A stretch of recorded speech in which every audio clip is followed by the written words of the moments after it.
Howdy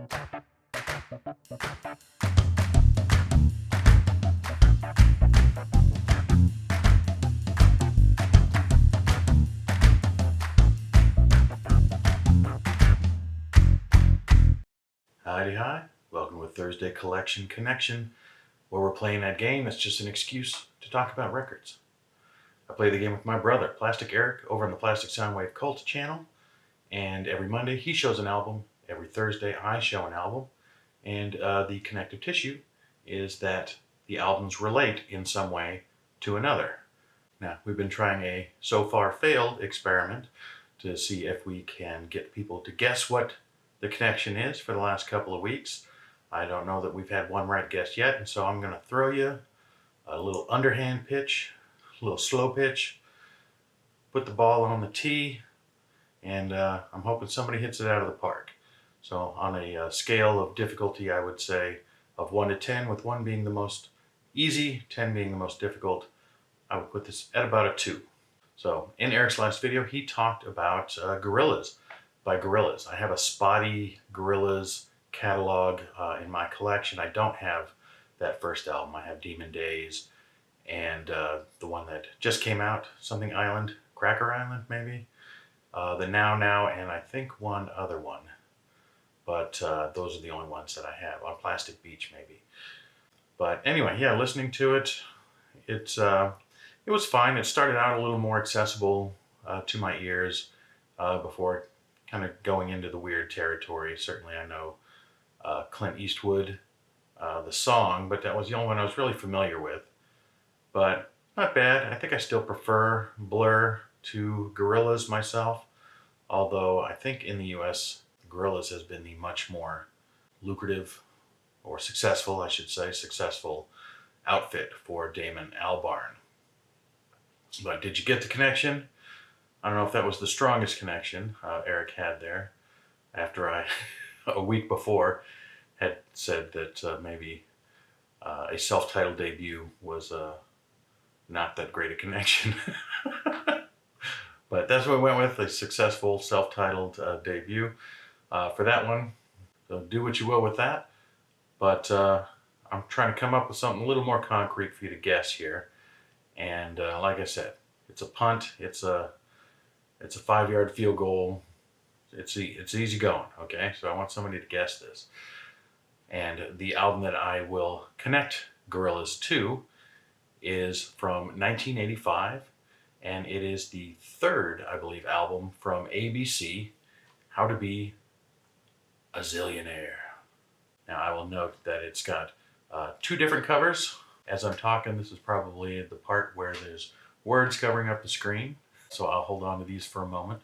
But the original CD and cassette had a different simplified cover. Maybe they decided it was a little too busy on the album cover, and so the CD cover had a much simplified, and this is my original CD, but I have since bought a remaster which restores the album artwork and has the band as little cartoon characters.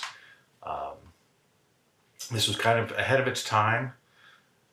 This notion that they did this, I think of this album as my guilty pleasure. I mean, the Lexicon of Love, their debut, was very successful in England, somewhat successful in the US.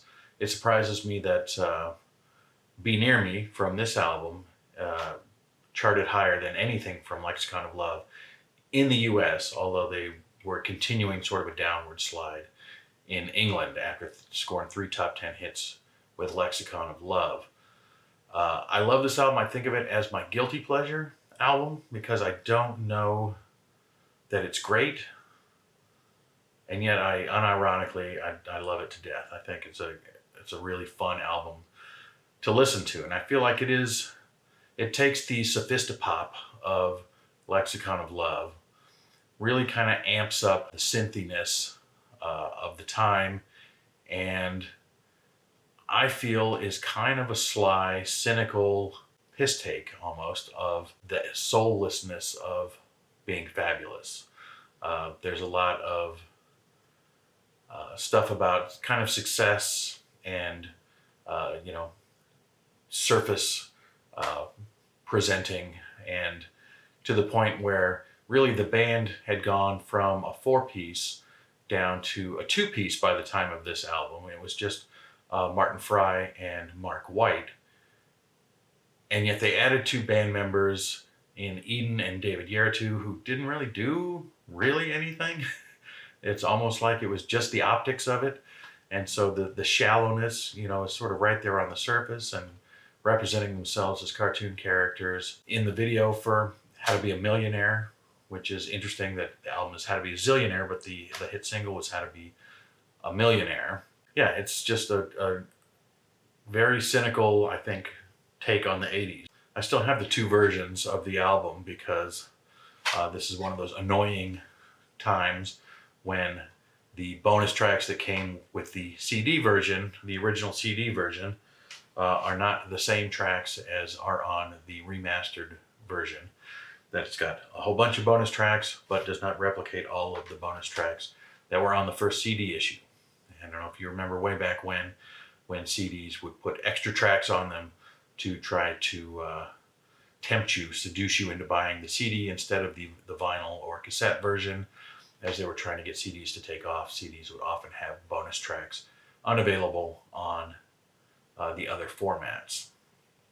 So such was the case with this, and it retains then some songs that are not on this. And since I'm a collector of songs more than I am a collector of discs per se, I have to hang on to both of them. So that's annoying. But I love the record. It's I don't know that I would put it in like my top 50 albums or anything, but yeah, it's often, you know, big and stupid. Vanity Kills is a fun song. It was a single. It didn't really do well anywhere, but and How to Be a Millionaire similarly. But the album track, 15 Story Halo, is goofy as hell, and yet I love it.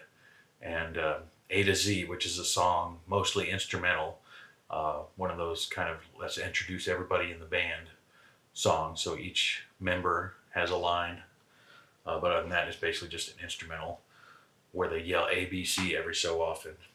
Very silly, very wry, and deeper than it feels, I think, you know, so it's just so glossy and bright colors, you know, and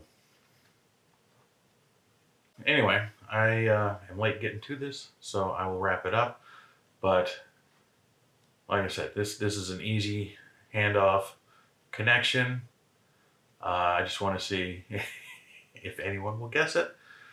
We'll go through the trouble of commenting. I would love it if you commented what the connection is. It's pretty apparent on the face of it, I would imagine. So the connection between the first Gorillaz album and How to Be a Zillionaire from ABC. With that, you can look forward to Eric making his connection next Monday, and if somebody guesses, they will get a shout out in that video. And yeah, that's all I have. So I thank you for watching. Bye-bye.